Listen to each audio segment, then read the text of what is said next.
오늘의 인문학 산책 주띵커와 함께합니다. 네이버 블로그 김종은 작가님과의 대화. 사랑은 제대로 표현하고 지식은 제대로 실천하라. 단순히 읽어서 안다고 그저 당신의 지식일 수는 없다. 실천할 가치까지 느끼며 지금 그걸 미치도록 하고 있어야 비로소 안다고 말할 수 있다. 단순히 사랑을 외쳤다고 그게 당신의 사랑일 수는 없다. 상대가 당신의 사랑을 느끼며 지금 당신에게 미치도록 달려와야 비로소 사랑을 전했다고 말할 수 있다. 모든 것의 끝은 실천에 있다. 사랑은 주는 것이 아니라 받는 것에서 비로소 끝이 난다. 받지 못했다면 준 게 아니다. 사랑은 제대로 표현하고 지식은 제대로 실천하라. 40 이후 성장하는 사람은 이것 10가지를 실천하며 산다. 1. 예상과 결과는 늘 다를 수 있음을 인정하자. 2. 정치에 지나치게 과몰입해서 살지 말자. 3. 같은 상황에서도 사람들은 다르게 생각할 수 있다. 4. 모든 것을 내 뜻대로만 하려고 하지 말자. 5. 긍정은 늘 사라지려고 하니 꼭 붙잡고 살자. 6. 기품을 갖추려면 태도도 중요하지만 돈도 필요하다. 7. 메신저에서 이모티콘을 최대한 적게 활용하자. 8. 살 빼려고 투자하는 시간을 최대한 줄이자. 9. 인생 작가를 한 명 만들고 그가 쓴 책을 전부 읽자. 10. 스스로 한심하다고 생각하는 모든 말과 행동의 이별을 고하자. 방황하며 보내는 시간도 내 인생의 일부다. 젊을 때는 인생이라는 계기판에 적힌 최고 숫자가 자신의 속도라고 생각하지만 나이가 들면 깨닫게 된다. 때로는 너무 힘들어서 그 자리에 멈추게 되어도 인생은 흘러가는 거라는 사실을. 남들은 다 뛰고 있는데 나만 멈춰 있다고 걱정하거나 두려워하지 말라. 내 인생이니까. 가끔 세울 수도 있는 거다. 멈춘다고 흐르지 않는 건 아니다. 멈춘 순간도 내 인생의 일부다. 40 이후 세상을 향한 태도와 언어를 바꾸면 삶이 바뀐다. 언어는 나라는 존재가 살아가는 집과 같다.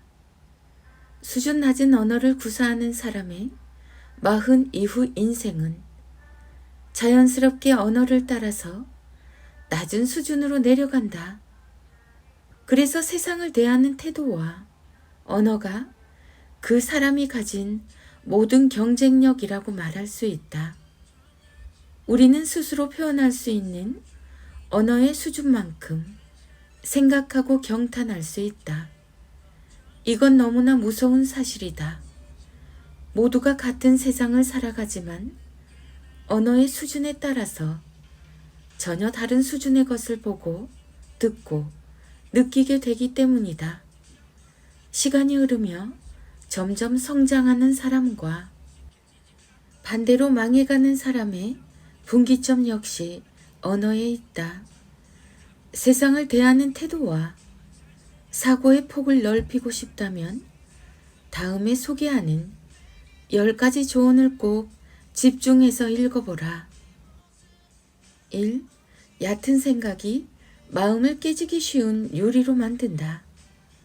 남들은 가볍게 듣고 넘길 이야기에도 쉽게 상처를 받고 아파하는 사람이 있다. 그러나 그들은 단지 자신감이 없거나 내면의 강도가 약한 사람이 아니다. 문제는 전혀 다른 곳에 있다. 생각의 깊이가 조금 얕아서 자꾸만 자기 마음을 스스로 깨지기 쉬운 유리로 만드는 것이다. 저 사람이 날 무시하네?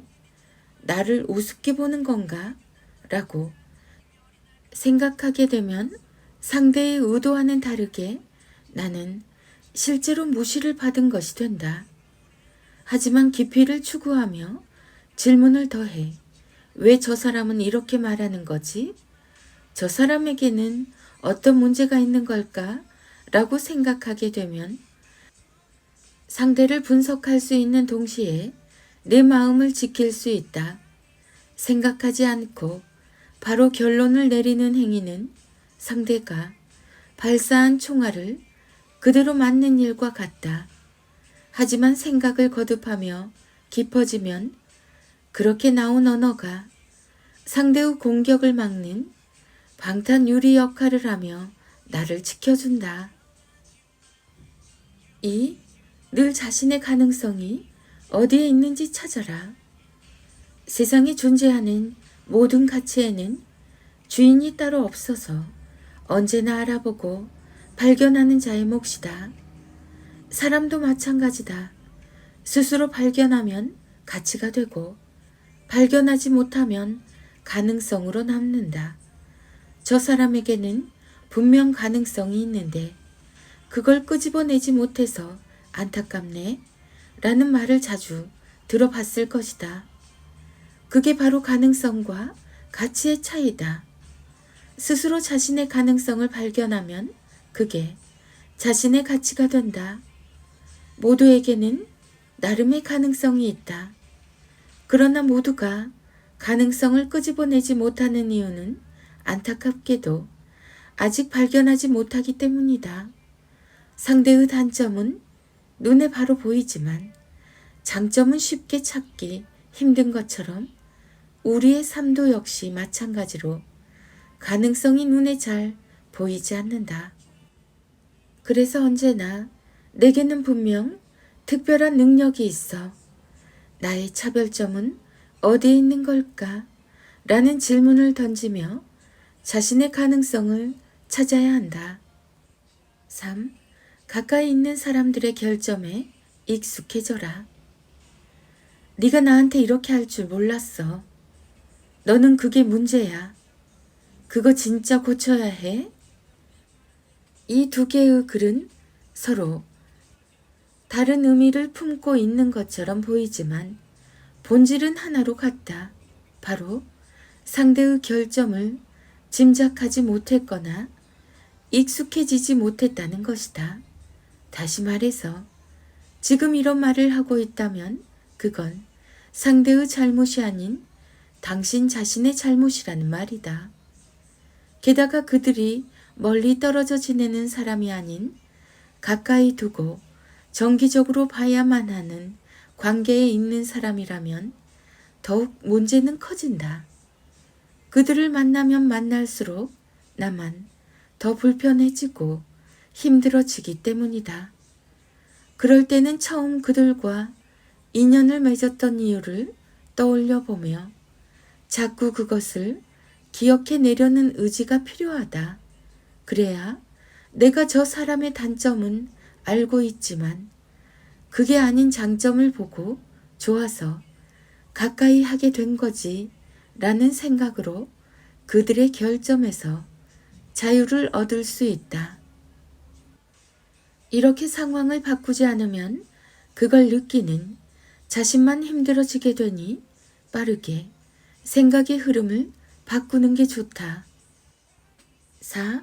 자기 수준을 제대로 파악하지 못하면 자꾸 남을 바꾸려고 하게 된다.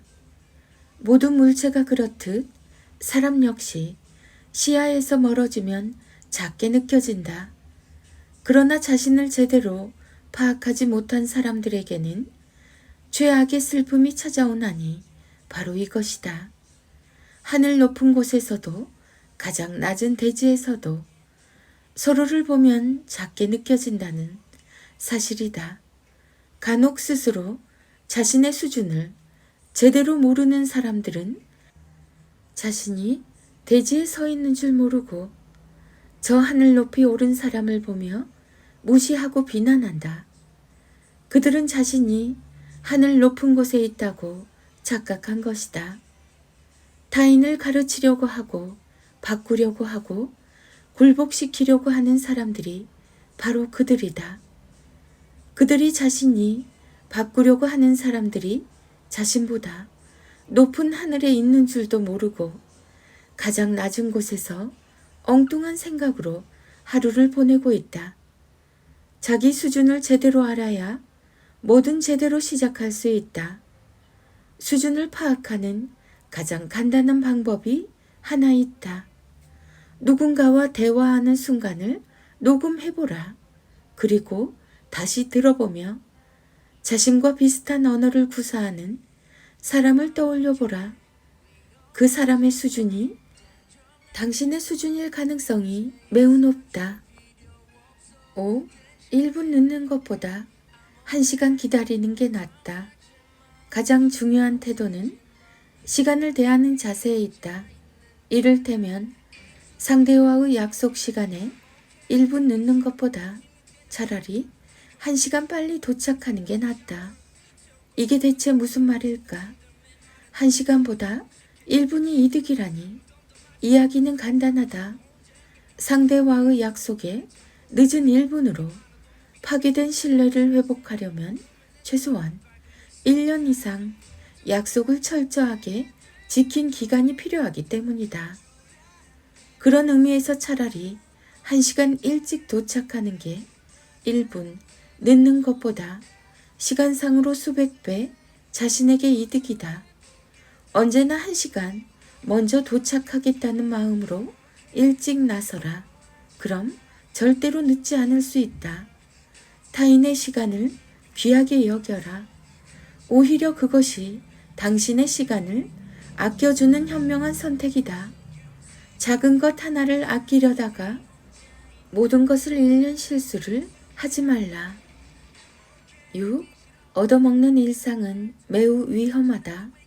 업체든 지인이든 친구든 반복해서 누군가에게 얻어먹는 행위는 장기적으로 자신에게 매우 안 좋은 영향을 준다. 공짜로 먹을 땐 좋다. 하지만 그 젊음이 사라지고 그 자리가 지워지고 그 친분이 흔적도 없이 사라지면 남는 게 하나도 없게 된다. 가장 중요한 건 나라는 인간 자체가 전혀 달라지거나 발전하지 못했다는 사실이다. 물론 상대는 별 생각 없이 그저 함께 있고 싶거나 정말 사주고 싶어서 만나 시간을 나눌 수도 있다. 그러나 앞서 언급한 것처럼 그것마저 매우 위험하다. 최대한 젊을 때 실력을 갈고 닦아야 하는데 그럴 의지가 자꾸만 사라지고 젊음과 현재 위치가 주는 이득만 챙기게 되기 때문이다. 술을 마시고 골프를 즐기고 영화를 관람하고 커피를 마시는 것까지도 적어도 비용의 30% 이상을 낼 처지가 아니라면 당분간 만나지 않는 선택을 하는 것도 좋다. 자꾸 기대하고 얻어먹는 것이 당연하게 느껴지면 그때는 너무 늦기 때문이다. 7. 문해력이란 곧 자연의 원리를 해석하는 힘이다. 문해력과 자연의 가치를 모르는 사람은 없다. 삶의 수준을 높이려면 자연에 가까이 다가가 손을 내밀지 않고는 문해력이라는 친구를 만날 수 없다는 사실을 알아야 한다. 우리는 자연의 원리를 해석하기 돕는 문해력을 통해서 같은 방식으로 자연을 관찰하며 연구하는 시대를 주도하는 대가들이 일상에서 만나는 선택의 순간순간 왜 그것을 골랐는지 숨겨진 의도를 알 수 있게 된다. 자연에 가까이 다가가려는 시도를 하지 않았다면 우리는 있는 그대로의 그들 모습과 철학을 결코 알지 못할 것이다. 그러나 쉽진 않다. 세상 어떤 것들은 융통성이 있어서 잠시 쉬거나 길을 벗어나는 행위를 이해하고 눈을 감아주지만 자연에게만은 그런 시도가 통하지 않는다. 그들 자체가 그런 편법을 알지 못하기 때문이다. 언제나 진실해야 하며 언제나 전력을 다해야 비로소 다가갈 수 있다. 마치 그들이 이 계절에 임하는 자스처럼 말이다. 8. 아쉬운 말을 할 땐 10번 생각하고 말하라. 물론 아쉬운 부탁을 들어줄 수 있는 사람이 진정한 인맥이거나 지인이라고 말할 수도 있다. 하지만 때로는 말과 현실이 조금은 다를 때가 있다. 신세를 지면 아무리 친하거나 좋은 관계라도 감정의 노예가 되기 쉽다. 돈으로 진 빚보다 마음의 빚이 더욱 사람을 힘들게 한다. 그러므로 아쉬운 부탁을 할 땐 오히려 친한 관계일수록 매우 철저한 성찰 이후에 결정해야 한다. 그 아쉬운 하나의 부탁이 과연 그럴 대우를 받을 가치가 있는 것인지 최소한 10번 이상 생각하고 판단하라. 9. 사랑도 지나치게 많이 받으면 주변의 반발을 부른다. 누구에게나 사랑받는 것은 행복한 일이다. 그러나 한 사람이 유독 주변 사람들의 사랑을 독점하듯 많이 받으면 반드시 그를 지독하게 싫어하는 사람이 생긴다. 어쩌면 그것은 낮과 밤처럼 균형을 맞추는 자연의 법칙을 닮았다. 특별한 이유가 있어서 시작한 분노가 아니기 때문에 그들은 일단 무조건 그 사람을 중화하며 그에 대한 모든 정보를 비난이라는 기준에 맞춰 해석한다. 눈에 불을 켜고 단점만 찾는 것이다. 당신이 관심을 곧 돈으로 환산할 수 있는 연예인이 아닌 이상 그걸 견딜 필요는 없다. 매우 피곤한 일이기 때문이다. 지나친 사랑과 관심은 오히려 자신을 망치는 일이니 그런 상태에 놓이지 않게 조심하라. 10. 자신의 내면을 탐구하는 언어를 활용하라. 세상에 오직 자신만 할 수 있는 일을 찾아서 그걸 반복하는 일상을 보내는 사람은 다른 사람의 잘못을 지적하며 비난하지 않는다. 하나는 그럴 시간이 없기 때문이며 또 하나는 그들의 부족하고 어리석은 행동을 비난하고 지적할 대상이 아닌 오히려 감사할 이유로 받아들이기 때문이다. 참 다행이다. 저런 사람이 있으니 내가 밥값을 하면서 이렇게 살 수 있지 라고 생각하며 지나가자.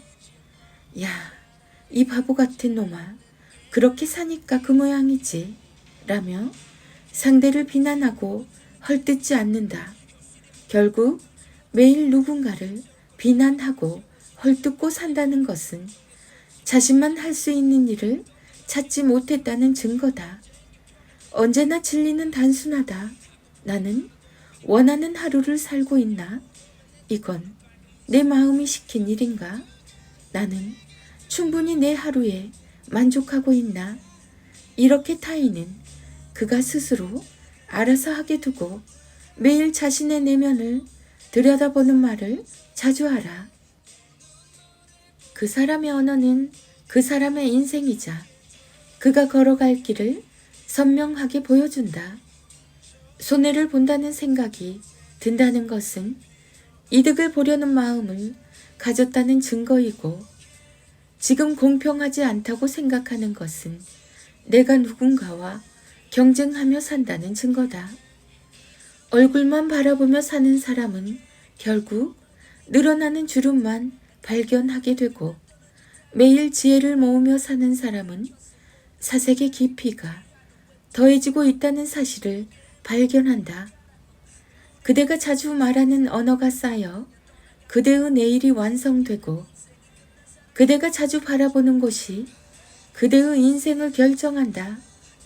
한 사람의 인생은 그가 자주 말한 언어와 자주 바라본 풍경의 합이다. 너무 늦기 전에 그 사실을 깨달아라.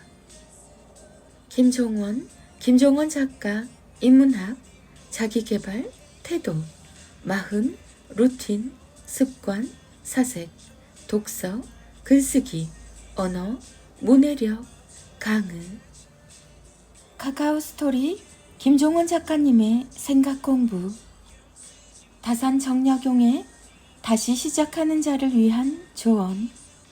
내 나이 60, 나의 삶은 어리석게도 모두 잘못 생각하고 행동한 것에 대한 반성으로 지낸 세월이었다.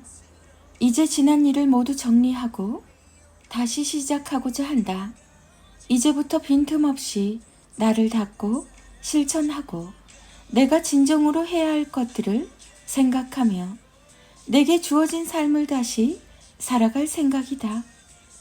다사는 이 구절을 18년 동안의 강진 유배 생활을 마친 후에 치열하게 썼다. 그 후 그가 남긴 삶의 가르침은 다음 5가지 조언으로 대신할 수 있다. 1. 언제나 본질을 먼저 파악하라. 나라를 망하게 하는 것은 외적의 침략에서 오는 것이 아니라 공직자의 부정부패에 의해 민심이 흔들리며 시작된다. 모든 것이 그렇다. 언제나 상황 그대로가 아닌 그 안에 숨겨진 이면을 바라볼 수 있어야 한다. 바라보고 또 바라보면 본질이 자신을 드러내는 순간을 만나게 된다. 2. 넓어지고 깊어져야 다른 시선을 만날 수 있다. 겸손은 사람을 머물게 하고 칭찬은 사람을 가깝게 한다. 마찬가지로 넓은 내면은 사람을 마르게 하고 깊은 내면은 사람을 감동시킨다. 바뀌지 않는 상대를 탓하지 말고 그런 수준에 도달하지 못한 자신의 현실을 바라보며 깨우쳐라.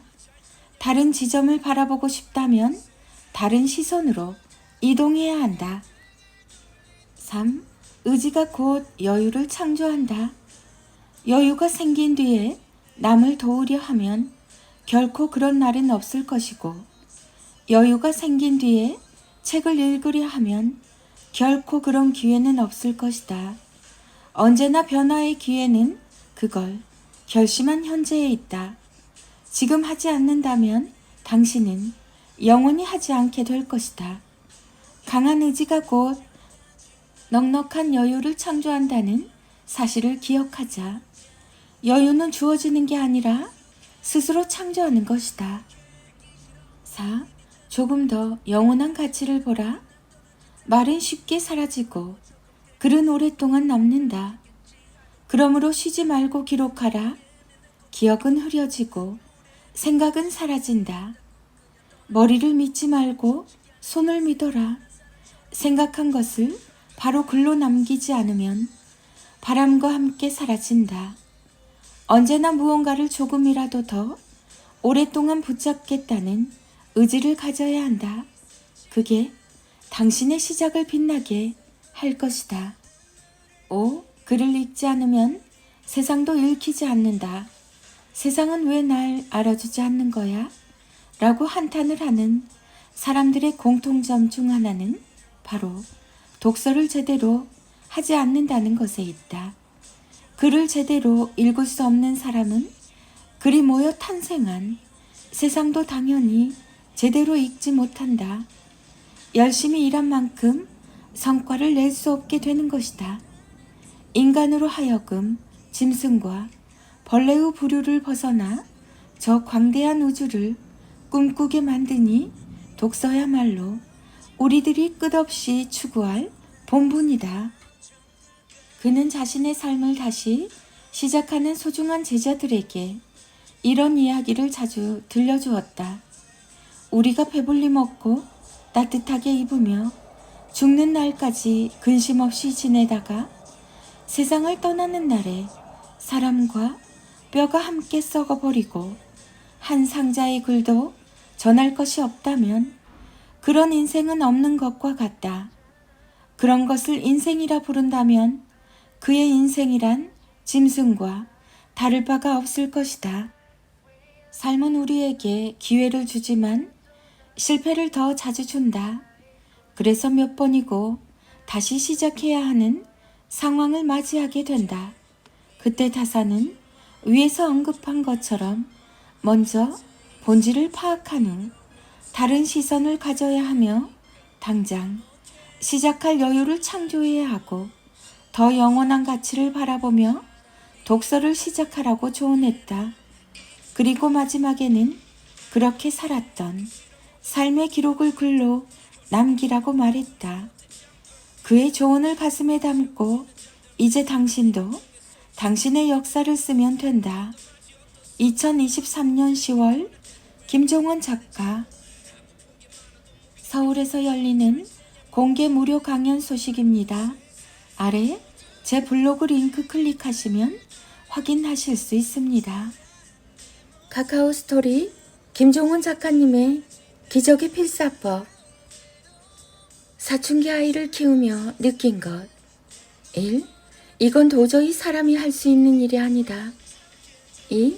흐르는 눈물을 가리기 위해 선캡 모자를 쓰고 한밤중에도 하염없이 동네를 걷게 된다. 3. 사랑스럽던 내 아이는 어디로 가고 같은 말도 최대한 못되게 하는 사람이 왔나? 4. 화장실에서 하루 종일 뭘 하길래 수도세가 이렇게 많이 나오나? 5. 네가 화나서 방문 3개 닫고 바람 때문에 그런 거라고 핑계 좀 대지 마. 6. 아이랑 대화를 좀 해보라니까. 화장실에 들어간 남편은 나오지 않는다. 7. 가끔은 고기 반찬을 주면 안 되겠다는 생각도 한다. 고기 먹고 더 힘내서 반항하고 소리 지를까봐. 8. 당장이라도 심장이 터질 정도로 답답해서 이러다가 내가 죽을 것 같은 생각도 든다. 9.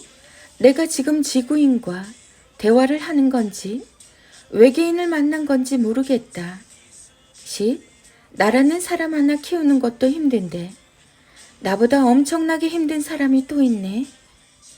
11. 사춘기 아이를 키우는 게 원래 이렇게 힘든 건가? 아니면 나만 이렇게 힘든 건가? 12. 몰라. 싫어. 짜증나. 귀찮아. 이 지긋지긋한 4종 세트가 꿈에도 나온다. 13. 외롭고 힘들고 짜증나서 당장 여기에서 벗어나고 싶다. 맞아요. 많이 힘들죠? 사춘기 시기를 통과하는 아이들은 예민하고 주변의 변화에 민감하게 반응합니다. 힘든 마음을 나눌 사람이 필요하죠. 그래서 더욱 친구를 찾게 되고 의지하게 됩니다. 현실은 정말 힘들고 짜증이 나지만 이때 부모가 할 수 있는 가장 지혜로운 선택은 아이와 자존감이 강해질 수 있는 말을 자주 들려주는 겁니다. 사춘기 시절 아이에게는 더욱 강한 자존감이 필요합니다. 자존감이 약해지면 자신감이 떨어져서 친구 사이에서 위축되고 그게 고민이 되니 공부도 잘 되지 않고 성적이 떨어지니 또 자존감이 약해지는 악순환이 반복되기 때문입니다. 우리 힘들지만 조금만 더 견디기로 해요. 사춘기 아이가 메시지로 보낸 하트 하나에 그간 힘들었던 부모의 심장은 녹아내립니다. 사랑해, 키워줘서 고마워 라는 말을 들으면 그날 하루는 아무것도 먹지 않아도 행복하죠. 그래요. 부모 마음이 참 그렇습니다. 사춘기 아이 때문에 죽을 것처럼 힘들지만 다시 살아갈 힘을 주는 것도 아이입니다. 당신의 하루하루는 무엇보다 귀합니다. 당신이 지금까지 아이에게 준 사랑, 아이가 모두 기억하고 있으니까요. 서울에서 열리는 공개 무료 강연 소식입니다. 아래 제 블로그 링크 클릭하시면 확인하실 수 있습니다. 김종원 작가, 육아, 사춘기, 육아맘, 초등학생, 중학생, 사춘기 아들, 사춘기 딸, 부모의 말, 김종원의 진짜 부모 공부. 또 똑똑 소리 나는 야무진 아이가 초등학교 입학 전부터 부모에게 자주 들었던 말. 1.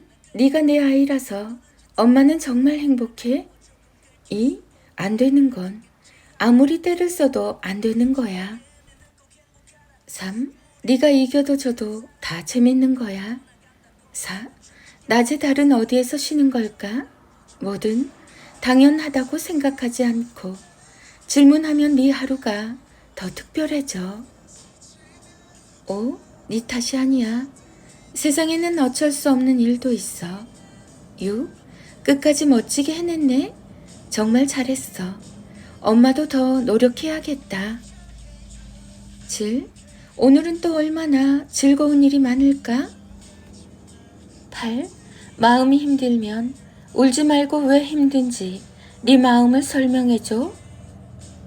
9. 이걸 성공하면 저것도 도전이 가능해. 10. 너는 어떻게 하고 싶니? 네가 생각하는 최고의 방법이 뭔지 엄마는 정말 궁금하다. 11. 잘 잤니? 네가 있어서 더 행복한 아침이야. 12. 양치질. 세수 책 읽기는 시키지 않아도 네가 꼭 해야 좋은 거야. 13. 실수한 건 미안할 일이 아니야. 배우면 되는 거니까. 14. 흥분했을 때는 조금 진정한 후에 다시 이야기를 하면 좋아. 15. 네가 질서를 잘 지키면 우리는 어디든 갈 수 있지. 16. 밤에 잠드는 건 하루의 마지막 장면이야. 우리 마지막 장면을 서로 웃으면서 행복하게 찍자. 66일 자존감 대화법. 김종원 작가. 김종원 작가. 육아맘. 5세, 6세, 7세, 8세. 책 육아, 자존감. 부모 교육, 자녀 교육. 66일 자존감 대화법. 중3 아들과 엄마의 낭송이 이어집니다. 인문학의 대가 김종원 작가님의 하루 한 장 365 인문학 달력. 공부하는 아이의 방을 밝히는 것은 스탠드지만 공부를 향한 마음의 빛을 밝히는 건 부모를 향한 아이의 사랑이다.